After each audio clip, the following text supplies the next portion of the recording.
Yeah, so our next guest, any other person I would introduce this way, it would be an insult, but your videos put me right to sleep. Thank you. That's a really big compliment. Yeah, your YouTube videos are amazing. So YouTube recommended me a video and I clicked on it being like, oh, I'll probably watch this for 30 seconds. And it was like 40 minutes later, I slept like a baby that night. And the next day I hit up Jamie and I'm like, you have to watch this girl's videos on YouTube. They're amazing. Yes. Thank you so much. He sent me the video and he was like, I just know you and know that this is your dream. Like your dream is to have somebody just like rub your head and your neck like that, which it is. I used to say, I wish there was a spa where I could spend, instead of $200 in a massage, like just $200 for somebody to play with my hair. There kind of is now. Really? In LA. I think it's called Face Gym. And they have that service? It's not just like your head, but they do kind of touch your hair. And I think it's like a little bit influenced by ASMR. Yeah. It's not like 100% like the full treatment you're talking about. Yeah. But it's comparable. So highly recommend it when it's safe. Yes, exactly. Yes, thanks for coming on. This is Julia. Yeah. And on Hi, YouTube, everyone. it's Blitz. It's right? Blitz, yes. Yeah, 3 Z's. 3 and Z's. then, yeah, so how do you describe when people ask you like what you do on YouTube? How do you describe it? I try to avoid the question, honestly. Perfect. Oh, no. I mean, I think like when I meet people, if I say like I'm on YouTube, they usually for some reason think I work for YouTube, like on the back end, like Right. doing Right. production or something. And I have to be like, no, I have a YouTube channel. And then I usually just say I do a variety of content because it is very mixed. So I do have like the ASMR content, which is obviously a big part of my channel and something I feel really passionate about. But I also make like a lot of other videos on like lifestyle and random hobbies that I pick up, and it's just so mixed. So it's hard to kind of put it into one category. Sure. But as far as ASMR goes, I usually just describe them as relaxing videos, meditative videos, for sleep, for stress, for anxiety. How did you get into that? I mean, I feel like ASMR has been around for a really long time, even before it was, popular on YouTube. Mm-hmm. Like I remember being a kid and having like my friends play with my hair and being just like, this is the best thing ever. Yes. Or having my mom like touch my face before sleep. And that was like my first kind of experience with ASMR. And then I found out it was actually like a thing maybe like 10 years ago. There's a couple YouTubers that I've been heavily influenced by.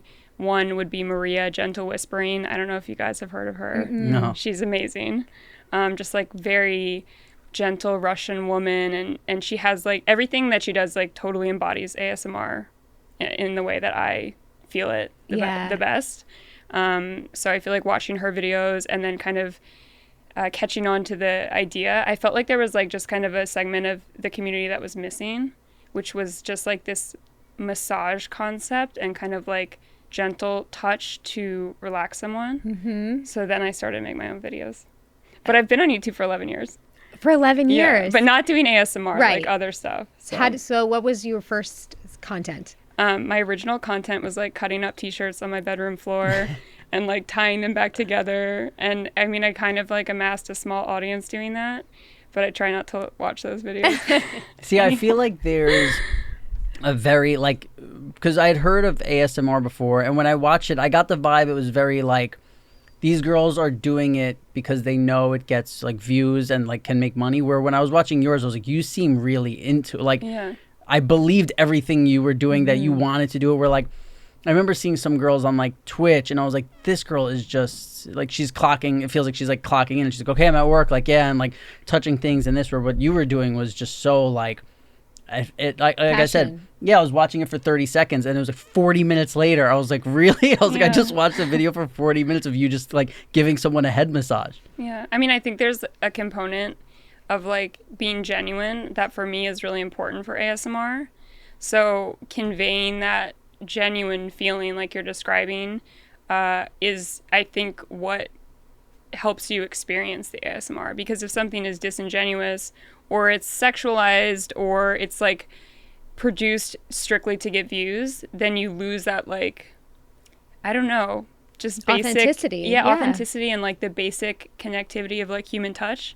Yeah. So I try to really just stick to that. And it comes through. Thanks. Yeah, I mean, totally. yeah, I only film when I feel like I want to. It's not like I'm just churning out content all the time. Yeah. So, I mean, I get crap for that too, because people are like, put out more videos now. Like, I Yes. need to sleep. And I'm like, oh my God, there's so much pressure. But I think I try to film like when I really feel like filming. Yeah. So. Right. Do you have a long line of friends that are like, me next? I have a lot of people that have volunteered. Yeah. It's been like a little bit different since COVID, obviously, but in the beginning, it was like mostly with friends. Yeah. And I think like some people, even people who didn't know what ASMR was, just like, I guess I had that like trust component. So they were like, sure, let's do it, which was really cool. Yeah. But now that more people are kind of like familiar with it, it's easier for people to volunteer. I really enjoy working with people that I've never met, actually, because I think there's such a big, like, you obviously have to trust someone to like close your eyes and be like fully immersed in that situation.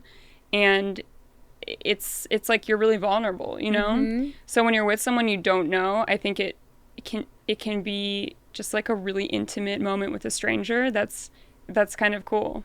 So cool. And I think that being vulnerable is really difficult for most people. And so it's like, it's a real gift that you give them on top of feeling great. Thanks. Yeah. Thanks, guys. And then when you do your other videos and it's like, you come across as so, like, you come across as the opposite of what like Instagram is, you know? Really? Like, it's where you're like, yeah, I got off Instagram like 5 years ago because I was like, man, this is so, like, I'm starting to not like my friends because they're putting this front on of like, this is who I am. And especially not to like, you know, but like a lot of girls don't want to do what you do, which is like, yeah, today I'm fucking depressed. I don't want to leave my house. Like, this is me. And you're like, yeah, like I can relate to that, where it's like girls who are like, oh, I just want to go on adventures. And I'm so like up all the time. And I'm like, I see that. And inside I'm like, like it does the opposite to me of when people are being genuine, you know, where it's you're like just curated. Very curated. Highlight reel. Yeah. Yeah. Well, and like, I mean, you can't connect to that, like you're saying. So I think when you're talking about you only make videos when you feel inspired to, and this is coming from like a very authentic place for you and a passion, I think that that's kind of cutting through. It feels like, at least for me, and maybe that's just because in my own world, but I feel like in Instagram, I think people are looking for the real stuff more and less the, you know, curated, like, pretty highlight reel of somebody's life with a filter on it, because it's not as appealing anymore. Yeah. I think especially after this year. Yeah. I think there's just like different type of influencers or whatever you want to call it. Content creators is what my preferred term. yeah. But I think like there is definitely a market for that curated, you know, part of social media, and there always will be, but it's definitely less relatable, like you said. And I think like it's just too perfect a lot of times. So, I mean, it's also a bit harmful, I think, because people see these like perfect lives, which is obviously so unattainable for anyone. Yes. So when you're seeing just like a more real glimpse into someone's life, it just then feels like you can connect more to that person. Well, I think showing that you can be all things. I mean, you can have a lot of different interests, and then nothing's labeled good or bad, you know? I mean, I think a lot of people have, unexplored interests and passions about themselves because they feel like they have to fit a certain mold. And I feel like you're somebody that's just a lot of, like you said, a lot of different content, and you have a lot of different parts of yourself that's inspiring, because it allows somebody else to feel like they can honor all those parts of themselves too. Thanks. It's important. Yeah. Thanks. Yeah, we're building you up to tear you I know. down. God. No, just kidding. I mean, I feel like, thank you. It's like really actually quite hard to accept compliments sometimes, because I mean, it's really nice, and like I love hearing kind things that people have to say, but in a way it kind of makes you feel like that imposter syndrome feeling, because when people are just like hyping you up, and I mean, no offense to you guys, it's totally great, but it's like, I don't know, then you feel like this pressure to have this expectation. So when I meet people in real life, like on the street or something, I have to be like, whatever you think that I am, I'm like way less cool than you think I am. Well, we all feel that way. Of you course. know? Yeah. I'm like I don't know, I'm just like super normal. I'm not really a social media person. And if like somebody was like, I'm taking social media away from you tomorrow, I would be fine. Yeah. Even from a career standpoint, I would figure it out and I would do something else. You know, I'm sure I would still pursue everything that I'm passionate about. I would still be like doing ASMR on my friends behind the scenes, but I would be fine without it. Yeah. Wow. So just in case there's someone out there who doesn't know what ASMR is at all, What is it? The technical definition is autonomous sensory meridian response. And to be honest, I don't exactly even know what that means. I assume it's like some kind of like brain sensation. Yeah. But the way I would describe it, like the actual feeling that I get when I watch ASMR and I'm triggered in that relaxing way, it's like a tingly sensation kind of. But I think it is different for everyone. For me, it's like this, like just like a wave of, I don't know, like I'm not thinking about anything else in my life that's stressful. I can really just kind of let go of my racing thoughts. And It's a very present. yeah, moment, I and think. it's like honestly what I would like when people talk about hypnosis, to me that's like hypnosis. I mean, we were texting about it the other day. Yeah. Because it's like you're not under like someone's spell, you're just like really so actually focused and present in that moment that you're really paying attention to every single word that person says. Yes. And you're you know, you feel safe and you feel comfortable. So Yeah. And then kind of even the vibe. like you do this thing with your hands too, where you're just like, I don't even, but not even, not that thing. Like when somebody's head is there and you just like wave your hands around them, and some like you were doing, I was watching a video, because you have a bunch of videos where you do a ton of other stuff, and there was one where you were like, oh, I'm gonna make like pie crust, and you put like flour on the board, and even the way you like rubbed it, I was like, yeah, she's just like, it's such a relaxing vibe, like your whole channel compared to, you know, there's not a lot of like people who are like, man, I watched the show, it was so relaxing, like, you know, like, Yeah. oh, there was this like I kind of felt that way about the OA, like we loved the OA, Yeah. and where it was like, you ever see the OA? I saw the first season. Yeah. Then I Yeah. got a little bit confused. Yeah, the Right. second season was a little confusing. Yeah, but it was like that where I was like, oh wow, I don't feel like I just put junk in my brain after, you know, even like it's just watching Mm-hmm. Well, somebody. it felt like get it was awakening other parts of you, or like, or you know, like igniting other thoughts and like synapses of possibilities in life. Like that's the cool shit to watch. Yeah, it's like normally content is like, all right, I have 2 hours to kill before I go to bed, and Yeah. you go into it feeling the same way you do coming out of it. Yeah. You know, when you're taking in content, and when you do videos, it's like it's chill, but you're just like, you're so honest, like.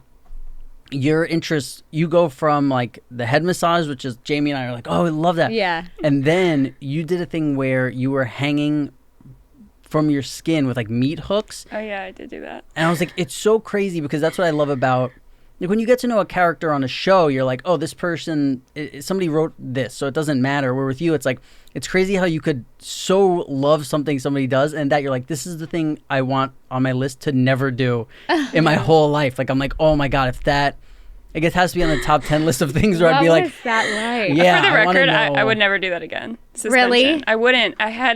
I had been curious about it for like my whole life for some reason.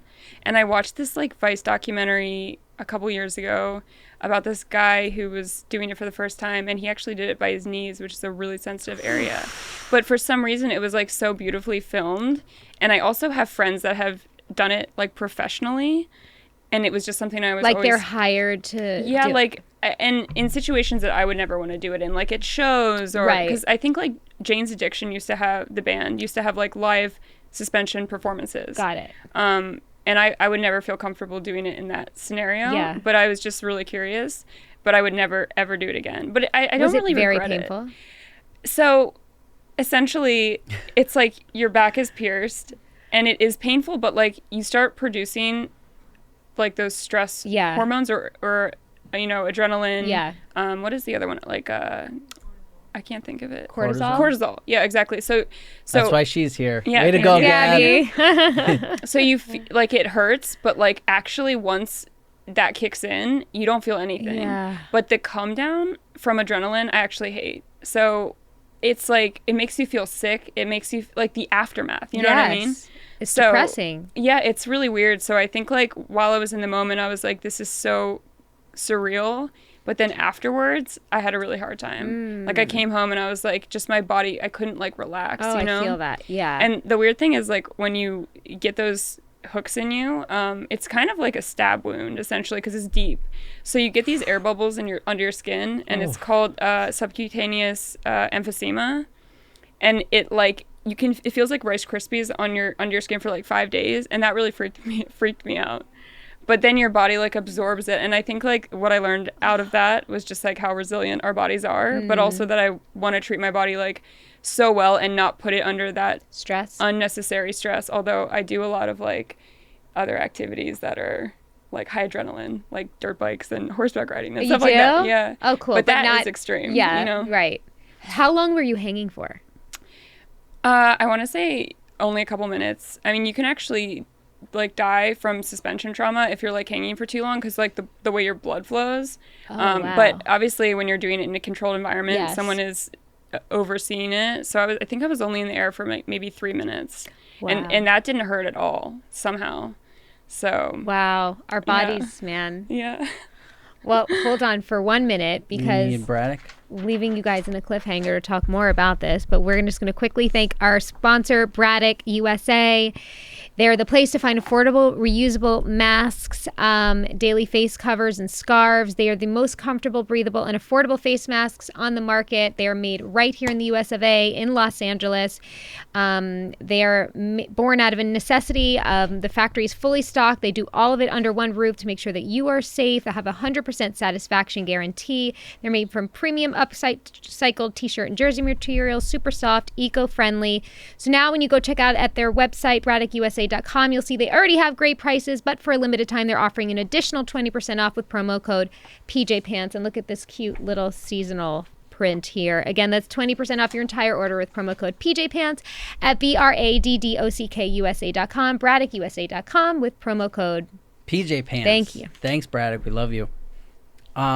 So another thing that I related to you big time on was your, like, you talk about insomnia, or how do you want to, like, sleeping problems. Yeah. Because you were talking about how you were in nightlife, and I feel like going out 7 nights a week when I used to for so long, my circadian rhythm is just, like, I could get on a good schedule where I'm waking up at 7 a.m., 8 a.m., 9 a.m., and then in one day it's like all of a sudden I'm waking up again at noon. Like, my body, people say like your body's natural thing. No way. Like, my body's natural thing is to go to bed at 4 a.m. Yeah, I think mine is too. But I wonder if it's also just a product from like those habits for so long. Like, I mean, working in nightlife, like having that schedule out of necessity, and then you're just used to it. Yeah. But I feel the same way. Like, I actually prefer mornings. Like, I love waking up early and like it's peaceful and quiet. Mm-hmm. But I often will cycle into like going to bed at 4 or 5 a.m. and just like tweaking out at night, like, you know, doing whatever. There is something weird though that happens when you like are up in those hours. I find like there's a very different type of creativity that sneaks in those hours that's not really accessible any other time of day. Yeah, because you feel like kind of like, I don't know, like less of the world is awake. Yes. And you're kind of like on your own in your own zone. Exactly. Well and then said. if it's like once you get to noon, you've accomplished like all of your goals. So, you know, that feels nice. I mean, I've recently started volunteering really early in the morning. I have been riding horses like since the pandemic. I've gotten back into it, but I've started volunteering with this 82-year-old woman who trains horses, and I go there. I wake up at 7 a.m. I get there at 8. I volunteer for like 4 hours, and it has been putting me on a better schedule because I am like, you know, really on, I have a commitment or something. Yes. Yeah, I mean, I think that there's something that it does for you. I know I get into depression when I don't have anywhere to go for too long. And I think when just having things to, you know, get up and go to and get up for, it does something for your mental state. Totally. Yeah. See, I used to be the opposite, where it was like if I had something to do, I would think about it for weeks because my life was such a mess. I was always partying, always drinking, that somebody would be like, hey, can you know, like, don't forget my wedding, it's June, whatever. And for months, I'd be like, oh my God, what if I don't make this? I have to. And it was before I had like the iPhone with the calendar and this, and it was just constantly like, okay, don't forget that wedding, don't forget that wedding. Or even like, you know, stuff sometimes with Sopranos, and it was like, 2 weeks. Like somebody would be like, hey, 2 weeks from now you got to do this, and it would just be, I was like, I don't know how to deal with this. You know, don't have a sense of time. No, it would just crush me. You needed a calendar. I know what to get you for Christmas now. I'd be so happy when it was just everything was wide open. You know. Yeah.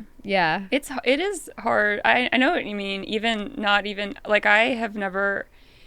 been a huge party person. I think by default from working in that atmosphere, I'm so turned off by wanting to go there in my free time. Yeah. So it's very irregular for me to want to go like to a nightclub or something.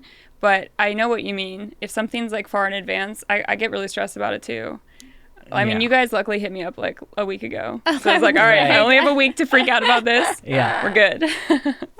Yeah, I mean, with drink, well, I feel like I want to say I've never DM'd anyone in my life. Like, in my life. You're my first. Oh, thanks. Yeah. I told him it was so weird because my boyfriend is obsessed with Sopranos. Like, #1 fan. He's seen it so many times. I've seen like a lot of episodes sporadically or whatever, but I recently started watching it like a couple of weeks ago.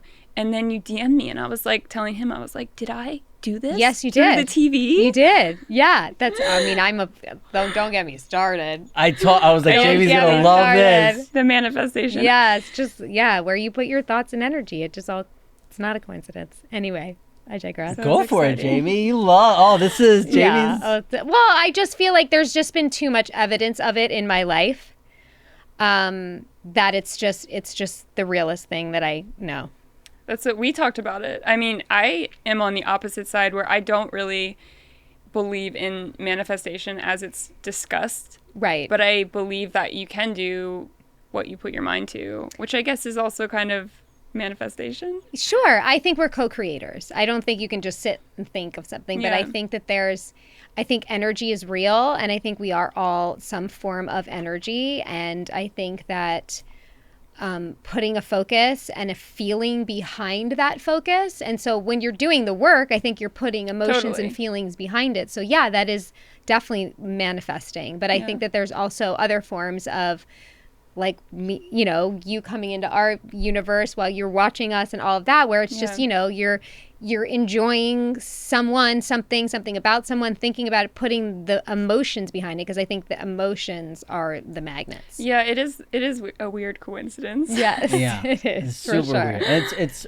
even since you've told me, because like 10 years ago, if I was listening to this somewhere, I'd be like, these fucking quacks, like, whatever. The fact that I could talk about this stuff with you now is the best. Yeah, like I'm like, oh yeah. But now you're a believer. He is. Yeah, well, it's like when you're clouding your mind with like drugs and alcohol and this, and you just feel like, I've talked about it before on here, but I feel like the way I was raised and my family was very like, listen, there's the lucky people and then there's it's like you'll get your grandpa's job if you're lucky, if you don't fuck up, and that's kind of it. And then you hear people like Kevin Durant when he's like, I want to thank my mom, like she said like you could do anything. I'm like, what? Like you could do anything? Like who was saying that when I was a kid? Like just growing up in New York City, it's a very like, I don't know, there's just a different vibe of like, put your nose down, work, like don't fuck up too bad, and that's it. And like hopefully you meet a girl and you have a kid and just this, and then it's like, I don't know. I mean, I know what you mean because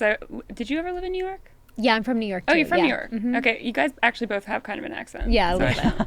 Never mind. I lived in New York for 5.5 years. I'm originally from Baltimore, and I feel like the vibe in New York is very much like a survival vibe. Yes. Like everyone there does what they need to do to survive. And LA is somehow the opposite feeling. I mean, people are obviously struggling here and surviving, but like just the flow of the city is completely different. Yes. It's more laid back, and in New York it's like fast paced, like any opportunity we're taking it and things like that. And here it's just like, oh, it's all good. Somehow it's going to work out. It was very jarring to me when I first moved here. I felt like I didn't know what day of the week it was anymore. It was very alarming. Like I was like, oh, this is so, I'd visited LA, but I never lived here. Yeah. And it was really alarming, and I didn't know if I was going to be able to get used to it. And then I went back to New York maybe about 5 or 6 months later. I still had my apartment. I hadn't sold it yet. And everything about New York was freaking me out. I was like, it's so loud. It's so dirty. It's so small. Like my cart at the grocery store is so tiny. What's happening? And I had never noticed it before. Yeah. Because I just grew up there. Yeah. LA is very dirty too, though. LA's dirty too. But I know what you mean. Yeah. It is totally different. Yes. So different. It is. I mean, even now, I've been in LA for a little over 5 years. I still don't know how to get anywhere. I can go back to New York, hop on a train, and get wherever I Really? need to go. Here it's Yeah. like just spread out. Yes. I don't know. It's different. But Yeah. I think LA like is dirty, but you can avoid that if you wanted to. Like if you were like, I feel like we're in New York. It's like Everywhere. there's no option of like you because you're constantly in elevators and your public transportation and this. Where here it's kind of like people do a lot of shit like in their car and also like in New York there's just. Like if you're a daydreamer in New York, you're just gonna get crushed. Like, you know, it's like, well, you sorry. are out in the elements. Like I mean, most people there also take public transportation, and that's kind of just typical. Here, you kind of have more options. So you're right. Like if it snows in New York, like I think it's snowing now. Yes. You're in it. Yes. Like you're going to work, you're walking through that dirty snow, and you're getting to where you need to go. Here, it's like it's rain. You know, it's drizzling right now. Everyone's inside. Yeah. Like we're Right. not going outside. Oh my God. I remember thinking when people were like, when I first moved here and I had some friends and it rained, you know, maybe 3 months or 4 months up for the first time after I moved here, my friends texted me like, drive safe today. I was like, it's raining. What? But Drive safe. it's also the exact thing we're talking about, which is like if you're right now in New York and you're like getting ready, putting on your gloves, putting on everything, you're walking around the slush, like you almost fall, that you're stepping in puddles, and then like you get to where you're going and someone's like, hey, you know, whatever you manifest, it can just because you're like, shut the fuck. For Yeah. sure. We're here when you're like, if someone's like, hey, you want to go have lunch by the beach and like take a walk, and then you're just looking up around like, hey, you know, It's you much could just- easier to be mindful totally. here. Yeah, Yes. you could put That's very anything true. you put your mind to. It is very true. What did so and also you're into like minimalism, right? I would say that I don't fall into any one category for anything, but I tend to, I think less is more in general. I mean, I'm not like a huge consumer as far as like shopping and purchasing tons of things. I wear the same outfit in like all of my videos, which is inherently how I am and how I feel comfortable. I'm like, this is a safe outfit. I'm just going to Yes. wear it. So people are like, did you film this the same day? It's like, no, Yeah. this is 5 different days, 5 different videos, Yeah. same outfit. Yeah. But I think like I just try to be really mindful of what I am purchasing and my footprint and everything like that, but keeping in mind that no one is perfect. No one is 100% a minimalist. And again, just like back to the curated Instagram content, like really trying to focus on what's attainable and portray that message to my audience so people know that being just 100% of one thing is not always real, Yes. you know? Well, because then it makes people feel pressure and that Yeah. they're a failure and they can't, you know, Yeah. you know, possess that. Totally. Also with like the zero waste movement, I think my views on that have changed a lot because I do videos on kind of lowering waste, but I would never say that I'm zero waste. And I think that just concept alone is totally not real. Yeah. It's not possible to not create waste with the way our society is set up, with the way that our economy is set up, everything. And even like with just all the new companies that are catering to being green and being environmentally friendly, I think like a lot of times you can use things that you already have. You don't have to go out and buy something new to fulfill that purpose, you know? And it might look nicer, like, but you can just use an old jar and like a lid from a mayonnaise container for Yeah. water. You know what I mean? Yes. Whatever Yeah. works. So Yes. things like that I think are important to talk about. Yeah. I've like I think it's all about like taking in information and like plucking the things out that you're like, oh, okay, or just even like becoming aware of things that you weren't aware of before. Like with my family, like I've tried to be like, hey, watch this documentary on food. Like I think you would like to see, because it opened my eyes about a lot of stuff. And they'll see that in like the description it's like, this/ vegan, and they're like, no, I like meat. Yeah. And I'm like, no, just I'm eating meat right now. Like it's okay. Yeah. Just watch it and just take in. There might be in this 2-hour thing. There might be little things that you could just take out of it that'll just, when you become aware of like, oh, I'm just gonna make this choice instead of. Yeah, and also like if you're trying to educate someone, I think the worst thing you can do is tell that person what they're doing is wrong. Right. You should always lead with like, we're all different. We all have different lifestyles, and there's just no one right way to do anything. Nothing is black or white, you know? So I think focusing on education, like you were saying, and like absorbing information versus being like, this is the way to live is actually the better way to get the message across. You don't, necessarily have to be 100% vegan. And to be honest, anyone who says they are 100% vegan in some way is not. Yeah. Like whether they know it or not. Right. You know what I mean? And it's fine if you identify as being vegan or you align with that. I'm no shade to anyone who's doing that, but there's just, It's there's I think the extremists, you know, or the people that are, on their platform as the extreme is when it gets uncomfortable. Yeah, totally. Well, I think it's unfortunately what happens a lot of times is like that beginning, like high that you might ride, where like when I first got sober, I was never the guy who was like, hey, stop drinking and stop this. But when I would see people with cigarettes, I'd be like, dude, you just had a cigarette, like I became that guy when I'm like, you don't need that. Like, like I just, cigarettes for me became a real, like, because as soon as I stopped smoking cigarettes, I'm done. Like it was like, however many years ago, 5 or 6 years ago. And then I would see people like, not that smoking a cigarette is like, hey, you shouldn't do that. When I would see somebody like smoke a cigarette and then it'd be like, hey, we got 5 minutes before we go in, they'd be like, I'll just smoke. I'm like, just eliminate those. Yes. Like, and it would be such a big difference, But it, like, viewing that as an outsider, it's like that was a personal trigger for you, which is fine because it's based on your own individual set of experiences, And I think if somebody who's like an extreme vegan sees somebody eating meat, instead of trying to understand, it's just immediately triggering for them. Mm-hmm. So I think trying to develop a full understanding of everyone's life and the vast variety of lifestyles is how to, I don't know, coexist. Yes, peacefully. exactly.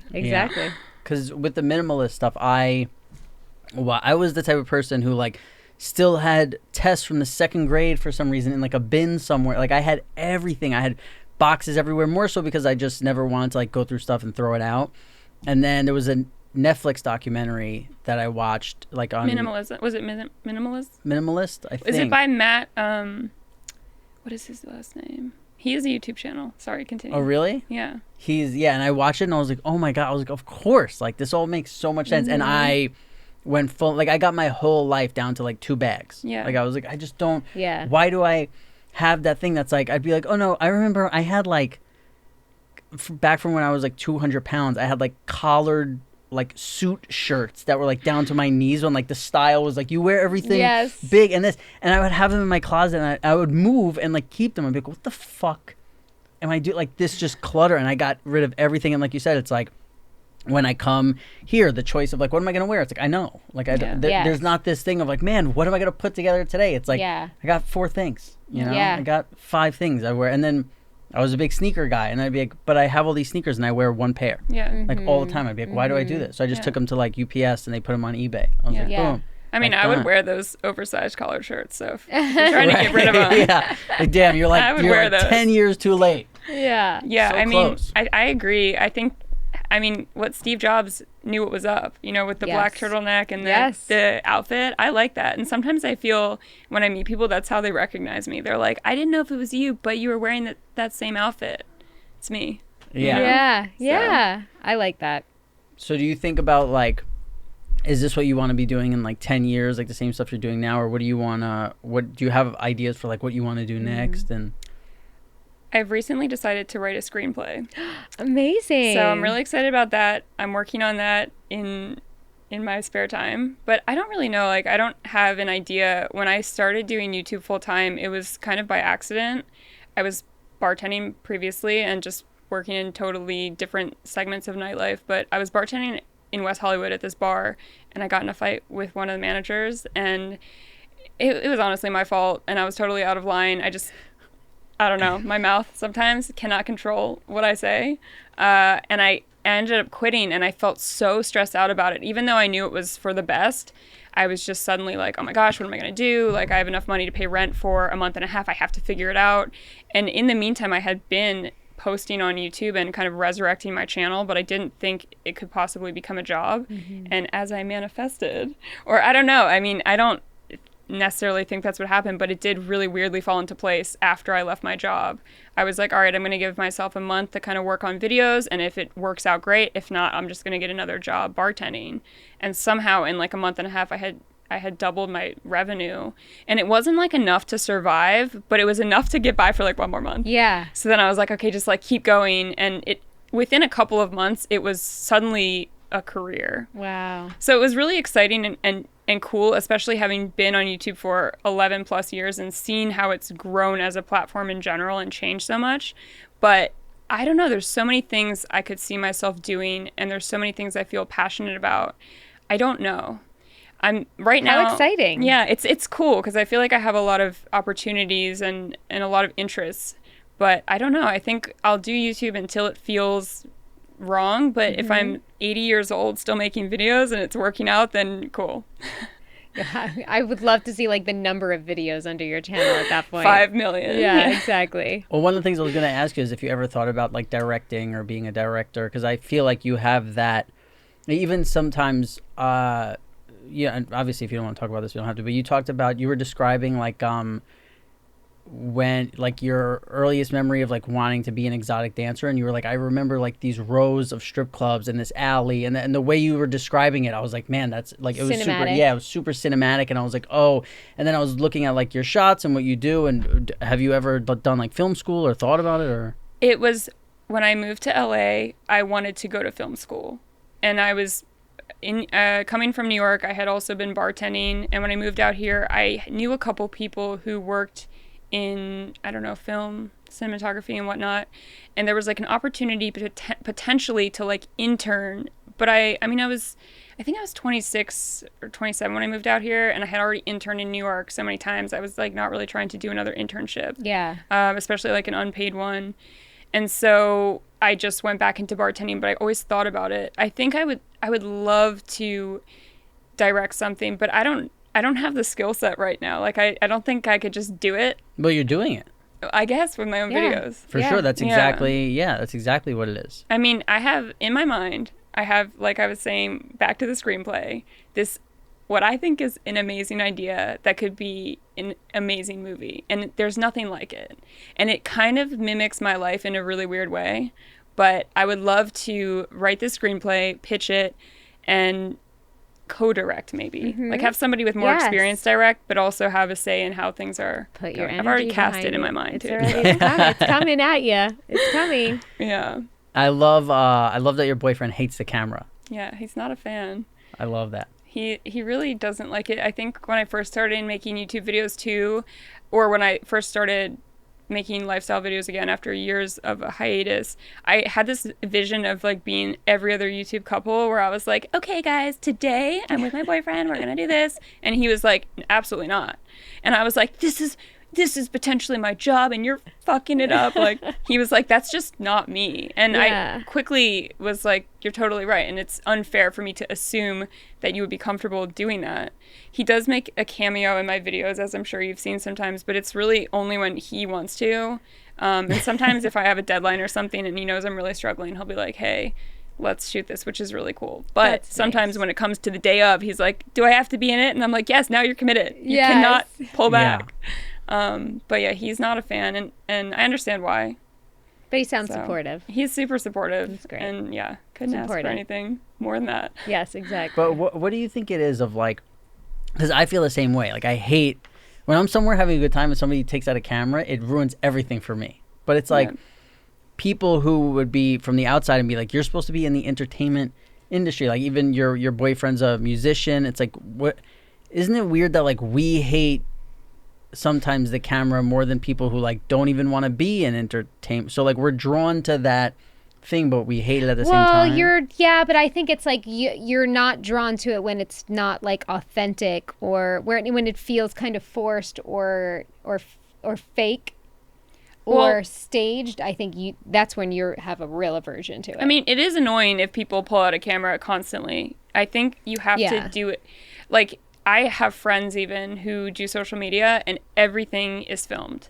And I am not like that at all. But I think like having consent is really important, right? So if you're doing a movie, obviously there's mutual consent to film and you know what you're going into. Mm-hmm. So I try to, even with like ASMR, like consent is super important to me for filming and everything else. If I'm filming an ASMR video, I always tell the person like, if there's anything we film that you aren't comfortable with, we don't have to use it. And at the end of the day, if you don't feel comfortable after we film this, we don't have to put this video up. It's not like about just the video. It's about feeling comfortable. That's so nice. And I also don't film, like, I am not that person walking down Hollywood Boulevard, like, filming. And I'm actually quite embarrassed to film in public when I have to do it, especially because, I don't know, I don't look like a YouTube person. Yeah. People are like, is she okay? Like, Yeah.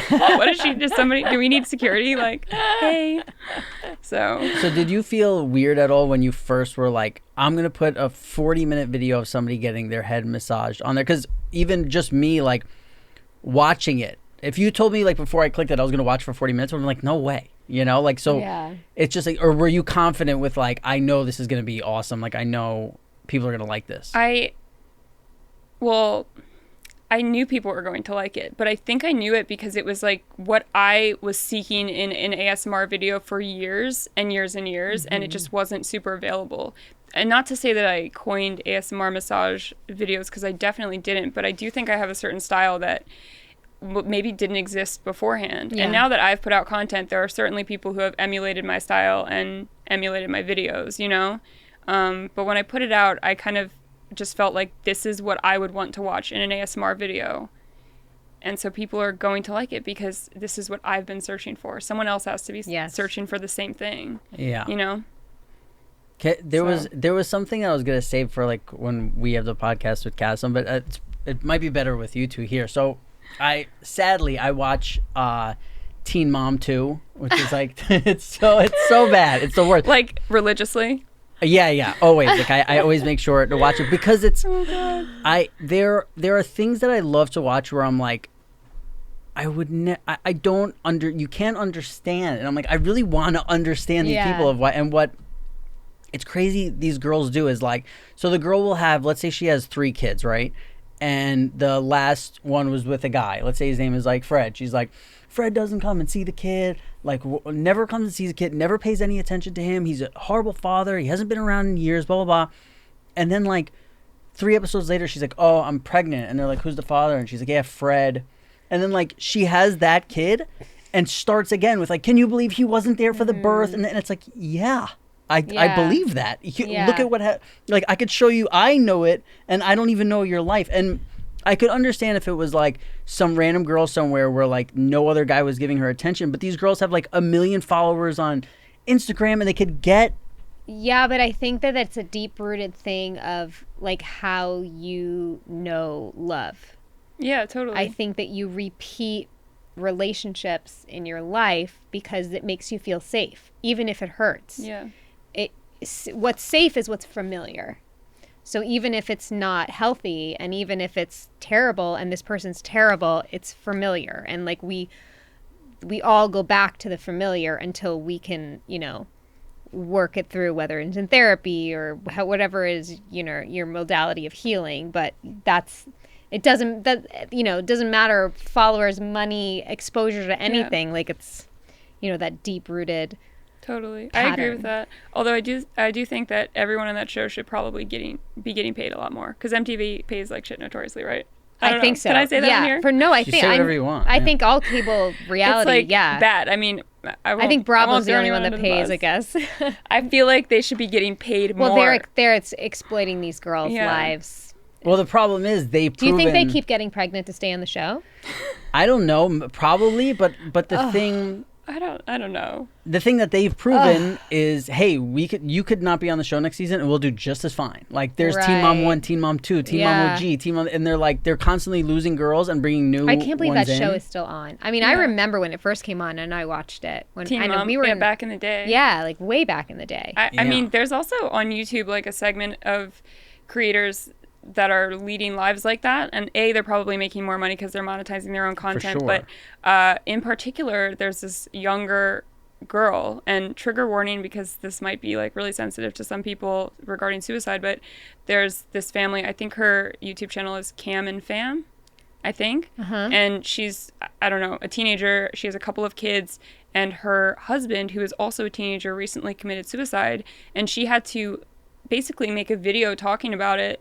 And I mean, how traumatic to go through that, but then have this platform as a teenager where you have to like broadcast this information. Yes. And I watched the whole video. I don't watch tons of her videos, but I thought that she handled it like just so incredibly for somebody who's so young, who's gone through so much. And I really felt like so much compassion for her, and just like, wow, like what a strong person to overcome this and also be able to share it with so many people, you know? Yeah, I think it's like my head goes back and forth where I'm like, I hate that she felt an obligation to put that out. But then also on the flip side, you're like, but you have a built-in support system. So she might feel like she is getting so much support and a safe place for her to be able to do that, because I would say majority of the people on there are there because they love her and enjoy her. So, you know, I guess who is anyone to say what's right or wrong in a time of need? But I mean, to be a teenager and go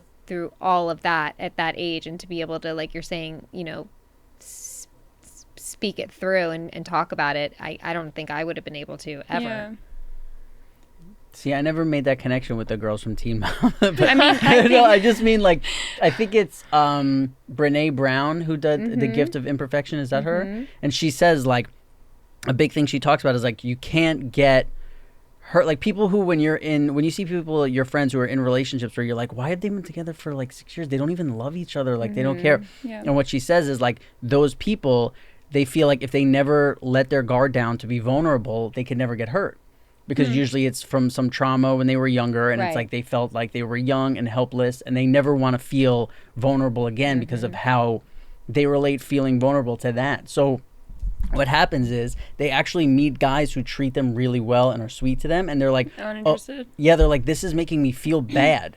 Because whenever they're vulnerable, it makes them feel bad. So they're just like, they find something to not like about that guy, or they'll figure out, like, it's crazy. But that's exactly what these girls are doing. I think also people often stay in relationships out of comfort and fear. Like comfort of the familiar, like you were talking about, and fear of the unknown. Like, if we were to break up, what would happen to me? Or fear of being able to move on or find a new partner. I know many people, not on Teen Mom, in my real life, who are in relationships like that. And from the outside, you're like, why? Yeah. But then you kind of like dig deeper, and it's like, I can understand how someone might be feeling these feelings. See, when I was younger, I knew a lot of people like that, and now it's like I can't even be around people like that. Like where it's because, you know, I knew like the extreme levels of where I'm like, these two people hate each other, and I know it, and now they're gonna, like, I'm watching them walk down the aisle. This is fucking insane. Like, I was actually talking to one of my friends, obviously not gonna say any names, but he's married, and talking about, you know, let's just say his wife was away. And there was something about, like, you know, he was going to meet a girl somewhere, and it was like, well, you have like the house, and I was like, oh no, you can't do it in the house. And he's like, that would be disrespectful.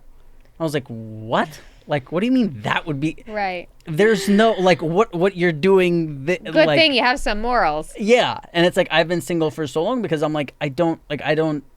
If I was gonna be in a relationship, like, what's the point of cheating? If I felt like I needed to be with somebody else, it's like you have to. I don't know. I can't talk about being married because I obviously don't understand it, but yeah, well, you know, I think that it's hard to be everything for someone. It's hard to be every single thing for someone, but I think that there's what I found has come with time, because I've been with Cutter almost 9 years, is that I realize he fulfills all of my basic needs. Yeah, like my personal basic needs. Like, he is everything. Is he everything? No. Am I everything to him?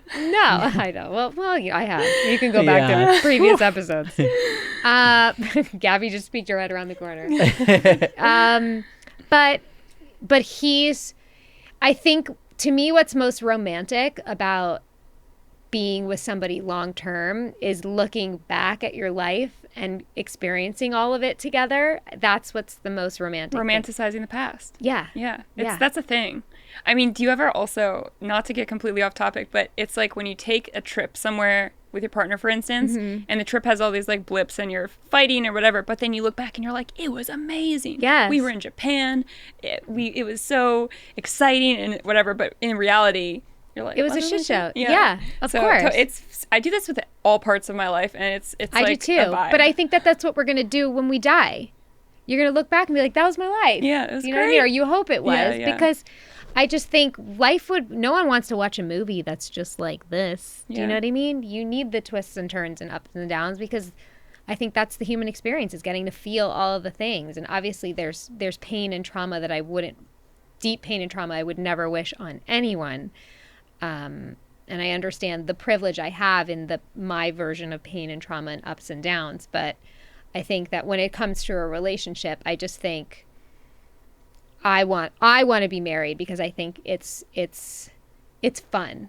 Yeah. To have and nice to go through it with somebody. Yeah, to like grow together. Mm-hmm. I mean, I have mixed feelings. I'm like between you guys. Yeah. Yeah. I don't know what I'm doing in relationships, but I agree with like there's some sentiments about partnership that are really appealing to me. Yeah. Yeah. I think the big difference between me and you is like you will try to be everything to somebody where I'm like, nope. Like I'm like, this is the best I could do. Like I'm doing the minimum. I'm getting better at it.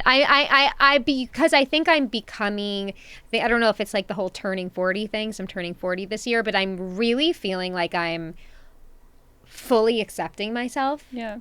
Flaws and all, like good, bad. Like I'm able to like, I was brought up by a mom that was like, say everything's perfect, you're perfect, put your lipstick on, you're perfect, everything's good. And I hated that, and I butted heads with that for such a long time, but I wasn't ever able to like really embody like, this is who I am and I don't give a fuck. And I really feel like I'm getting there, and I'm able to get there in my relationship because I am fully accepting myself. Also means that I accept the good parts about me too. So I also know what a great wife I am in so many ways, and a great mom I am in so many ways. So yeah, I'm not everything, but I am a lot of other things. So there's certain things I'm just not as good at. Yeah, that's important. I mean, can we also agree that the pandemic has given us all some kind of weird boost of self-esteem because we're just at home and we're like, we don't have to see people, we don't have to impress anyone. I feel similarly. Like, I mean, with less work, but in 2020 I've been like, wrinkles, fine, don't care. Yeah. Anything like pimples on my chin from the mask, don't care. Yeah. It's all good. Like me a couple of years ago, I'd be like, oh god, gotta cover it, but now I'm like, fuck it, it's all good, who cares? I don't even care what I look like. I just want to be happy. Yeah, that's I mean, we talked about that. I was like, I really feel like I came out of this time being like, what makes me happy? I feel like we've all had to trim the fat, and I want to keep it out. You know, it's simplified things a lot. For sure. Yeah. Also, when you're around me and Cassim, you could just be yourself, and you're still so much better than us. I've told you both that you guys were a big part of this kind of like accepting of myself, because this podcast was like, Rob's always been that person that I think is just like always clearly just like loved me for me and made it very known, and it was hard for me to accept. And I think that, you know, doing this podcast with them and you guys like reminding me and just making me feel part of it, because I think the world of them, and it's done a lot for me and like my own feelings about myself. That's cute. If that makes sense. How long have you guys known each other? Like a really long time, right? 23 years? 23 years, 24 years. Almost. When did you start shooting Sopranos?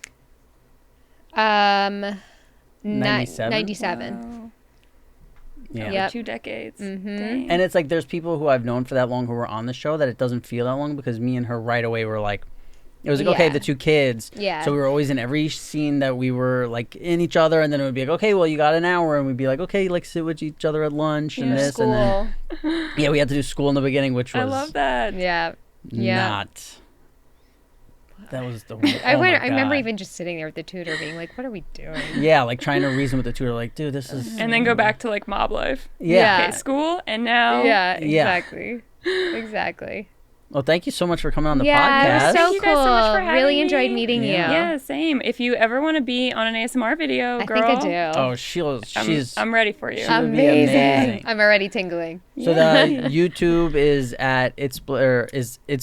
It's Blitz with 3 Z's. Instagram is the same. Yep. Yeah. Yeah. Find me there. Check her out. Thank you so much. Thank you Yes. guys. Thank you.